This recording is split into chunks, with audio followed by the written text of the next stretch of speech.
Şöyle gösterebilecek miyim bakayım. Ya o kadar güzel fırlatıyor ki lazer topunu çıkarttım yerinden size göstereceğim diye. Hoppa.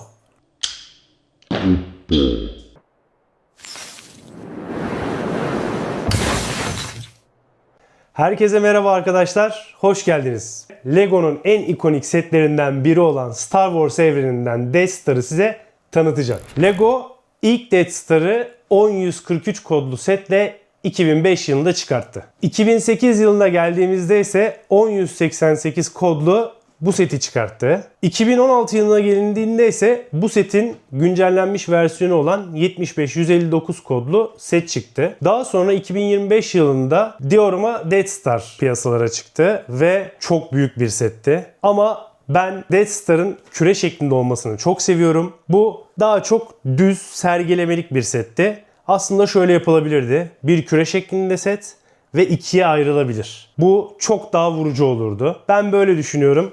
Siz ne düşünüyorsunuz? Yorumlara yazın. Şimdi gelelim önümüzdeki 10-188 kodlu setimize. Bu set 2008 yılında piyasaya çıktı. 2015 yılının sonunda, 2016'nın başında da emekli oldu. Piyasa değeri yüksek bir set, özellikle kapalı kutu olduğunda. Bu set 3803 parçadan oluşuyor ve içinde tam 24 tane minifigür var. Teknik özelliklerini videonun sonunda size zaten detaylı olarak belirtiyor olacağım. En çok film sahnesi barındıran setlerden biri. A New Hope'dan 5 sahne, Return of the Jedi'den 3 sahne. Adeta bir Lego seti değil, film seti. Kutu tanıtımı ve içeriğini görmeden önce size bir şey söylemek istiyorum. Bazen piyasada bu setleri kutusuz satıyorlar. Çünkü eski olduğu için kutusu çok zarar görmüş oluyor veya kaybolmuş oluyor. Bu setin içinde kaç tane poşet olduğunu belirtiyorum ki siz de alırken o poşet sayısına göre alın. Daha sonra bir sürprizle karşılaşmayın. Evet, şimdi kutumuzu açıp içeriğine bakalım ve sonrasında da setimizi yapmaya başlayalım. Ama öncesinde videomu beğenmeyi, kanalımı takip etmeyi ve bildirimleri açmayı unutmayalım arkadaşlar. Kutumuzun ön yüzünde Death Star'ın bitmiş çok güzel bir resmini koymuşlar. Yaş sınırı, kodu ve parça sayısını da buraya konumlandırmışlar. Önden ve arkadan çekilmiş resmi, altta da sahneler mevcut. Death Star'ın arkadan çekilmiş bir resmi, silahların nasıl kullanılacağını gösteren resimler de bu bölümde. Şimdi kutumuzun içinden neler çıkacak onlara bakalım. Evet. Şu şekilde de minifigürlerimizi görebiliriz. Güvenlik bantlarımız iki tarafta da mevcut. İki tarafından da açabilirsiniz ama ben açmamayı tercih ediyorum. En azından bir taraftaki emniyet bantları yerinde kalsın. Kutumuzun içinden 4 tane beyaz büyük kutu ve bir kitapçık çıktı. Bu gene Millennium Falcon'daki gibi ansiklopedi arkadaşlar. Çok büyük bir kitapçık. Birazdan inceleyeceğiz. Kutumuzun içinden birden 7'ye kadar numaralandırılmış 45 poşet, 2 tane numarasız poşet, etiketlerimiz ve kitapçığımız çıktı. Şimdi kitapçığımızı inceleyelim. Kitapçığımızın ön yüzünde gene Death Star'ın çok güzel bir resmine yer verilmiş. 10-188 kodu burada yazıyor. Hemen arka tarafını çevirdiğimizde gene kutunun arkasındaki resimlere yer verilmiş. Tam olarak 264 sayfa. Hemen yapım aşamasına başlamışlar. Onlar da benim gibi sabırsızlar demek ki. Şimdi setimizi yapmaya başlayalım ama öncesinde videoyu beğenmeyi, kanalımı takip etmeyi ve bildirimleri açmayı unutmayın arkadaşlar.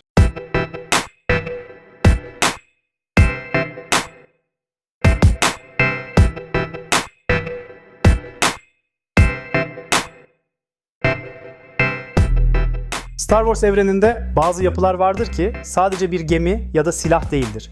Bir dönemin korkusunu, gücünü ve karanlığını temsil eder. İşte Death Star yani ölüm yıldızı tam olarak böyle bir şey. Dışarıdan bakıldığında devasa bir uzay istasyonu gibi görünür ama aslında içinde imparatorluğun en büyük tehdidini taşır. Çünkü bu yapı sıradan bir savaş aracı değildir. Tek bir atışla koca bir gezegeni yok edebilecek kadar güçlüdür. Peki bir güç bu kadar büyüdüğünde gerçekten kontrol edilebilir mi? Yoksa eninde sonunda onu kullananları da yok edecek bir korkuya mı dönüşür? Death Star'ın en çarpıcı tarafı sadece büyüklüğü değildir. Onu unutulmaz yapan şey yarattığı çaresizlik hissidir. Karşısına çıkan herhangi bir filo, herhangi bir savunma sistemi ya da herhangi bir gezegen birkaç saniye içinde tarihten silinebilir. Ama Star Wars bize şunu da gösterir. En büyük görünen şeylerin bile bir zayıf noktası vardır. Koskoca ölüm yıldızını durduran şey devasa bir ordu değil, doğru anda verilen cesur bir karardır. Sizce Death Star, Star Wars tarihinin en korkutucu silahı mı? Yoksa imparatorluğun en büyük hatası mı? Yorumlara yazın. Çünkü bu evrende bazen en büyük savaş, karanlığa karşı verilen tek bir umut ışığıyla başlar.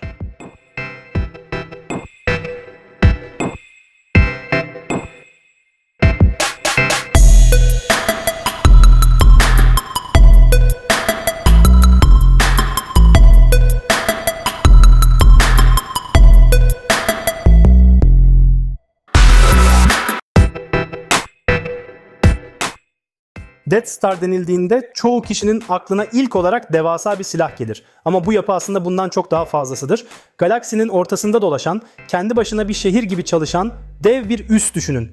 İçinde askerler, subaylar, hangarlar, kontrol odaları, enerji sistemleri ve sayısız koridor vardır. Yani Death Star sadece ateş eden bir makine değil, imparatorluğun hareket eden merkezi gibidir. Onu asıl tehlikeli yapan şey de budur. Çünkü bir gezegene yaklaşması bile savaş ilanı gibi algılanır. Bazen silahını kullanmasına gerek kalmaz. Sadece orada olması bile insanları teslim olmaya zorlayabilir. Peki bir imparatorluk neden böyle bir yapıya ihtiyaç duyar? Gerçekten düşmanlarını yenmek için mi? Yoksa herkese bana karşı koyamazsınız mesajı vermek için mi? Death Star'ın içinde saklı olan fikir aslında çok basittir. Korkuyla düzen kurmak. Ama Star Wars evreninde bu fikir hiçbir zaman uzun süre ayakta kalmaz. Çünkü korkuyla susturulan insanlar bir gün mutlaka karşılık verir. Bu yüzden Death Star sadece büyük bir silah olarak değil, kibirin sembolü olarak da hatırlanır. Kusursuz olduğu sanılan bir sistemin küçük bir hata yüzünden nasıl çöktüğünü gösterir. Sizce Death Star daha çok bir mühendislik harikası mıydı? Yoksa imparatorluğun kendine fazla güvenmesinin en büyük kanıtı mı? Yorumlara yazın. Çünkü bazen en büyük yapılar en küçük ihmal yüzünden tarihe karışır.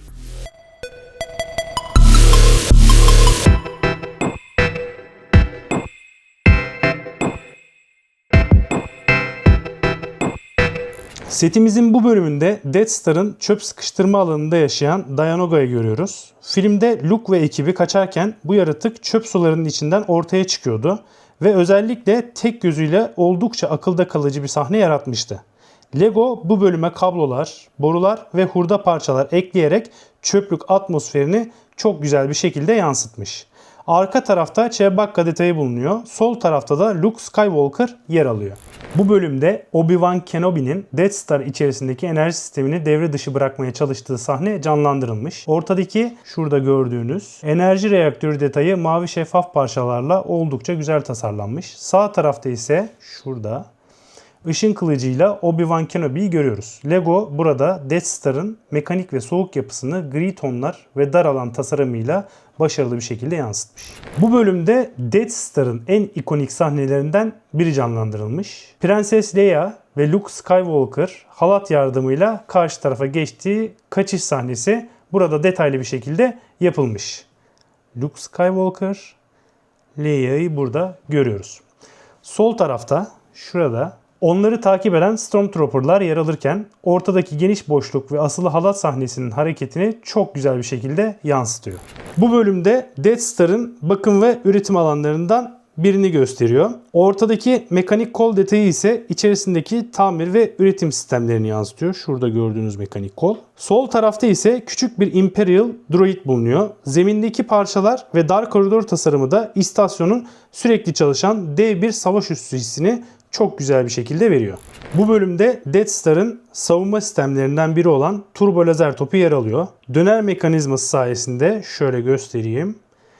Silah hareket edebiliyor ve sahneye daha hareketli bir görünüm kazandırıyor. Bu namlu yapısı ve şurada gördüğünüz kırmızı detaylarda istasyonun askeri havasını destekleyen güzel parçalar arasında bence. Bu bölümde Death Star'ın hangar alanında bulunan T-Fighter görülüyor hemen şurada.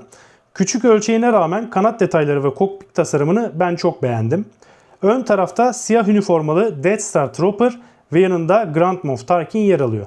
Zemindeki yön işaretleri ve bakım alanı detayları hangarın yoğun askeri atmosferini güzel bir şekilde yansıtmış. Ve karşınızda Death Star'ın dev süper lazer sistemi. Ortadaki büyük dairesel yapı istasyonun ana enerji antenini temsil ediyor. Neon yeşil lazer ışıkları da Death Star'ın gezegenleri yok eden ikonik saldırısını canlandırıyor. Arka tarafta ise kontrol panelinin başında Imperial görevli mevcut. Han Solo'yu Death Star içerisindeki kontrol alanlarından birinde görüyoruz. Arka taraftaki siyah konsol ve kontrol panelleri istasyonun operasyon merkezlerinden birini temsil ediyor. Sağ tarafta ise küçük Interrogation Droid savunma detayını görüyoruz. Han Solo'nun elindeki blaster ile verilen poz ise sahnenin aksiyon havasını çok güzel bir şekilde yansıtmış. Death Star'ın bu bölümünde Darth Vader ile Luke Skywalker'ın ışın kılıcı düellosunu canlandırdık. Arka tarafta kırmızı kıyafetleriyle Emperor's Royal Guards yani İmparatorluk Kraliyet Muhafızları yer alırken üst bölümde şurada İmparator Palpatine bulunuyor. Mavi enerji detayları şunlar. Karanlık tasarımda sahnenin gergin atmosferini oldukça iyi yansıtıyor. Setimizin üst bölümünde Death Star'ın savunma toplarını görüyoruz. Çift namlulu lazer topları istasyonun ağır savunma sistemlerinden birini temsil ediyor. Neon yeşil lazer uçları ve büyük gri gövde tasarımı da bölümün güçlü askeri havasını oldukça iyi tamamlıyor. Şöyle sağa sola oynatabiliyoruz. Aşağı yukarı bu şekilde oynatabiliyoruz. Death Star'ın kontrol ve bakım bölümlerinden birini görüyoruz. Assassin Droid, Mouse Droid ve Protokol Droid gibi detay mini figürler yer alıyor. Arka tarafta konsol ekipmanları, kontrol panelleri ve bakım ekipmanları ile birlikte oldukça yoğun bir çalışma alanı tasarlanmış. Burada Death Star'ın kontrol odalarından birini görüyoruz. Konsolların başında R2-D2 ve C-3PO yer alırken bölüm genel olarak istasyonun iletişim ve sistem takibinin yapıldığı alan hissini çok iyi veriyor.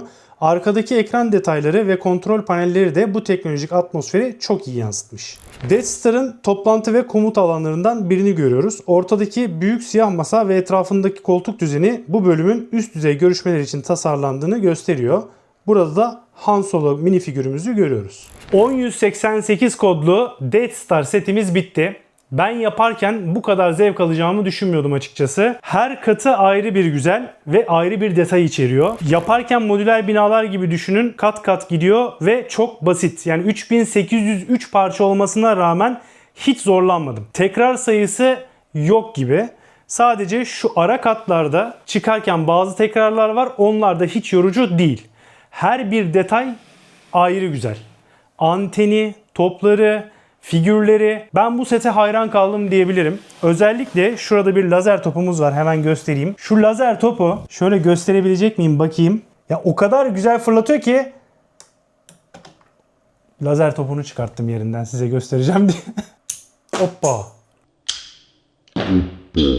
Çok iyi oldu. Şu parçayı fırlatıyor. Şuraya rahatlıkla takılıyor. Çok sevdim, bir daha yapacağım. Şu üstten tutuyoruz. Alttan yukarıya doğru. Şu an kameraya tak diye vurdu. Bayağı da kuvvetli fırlatıyor. İnanılmaz zevkli diyebilirim. Yani bu parçalar çok kırılgan değil bu arada. Hemen şurada gizli geçitlerimiz mevcut.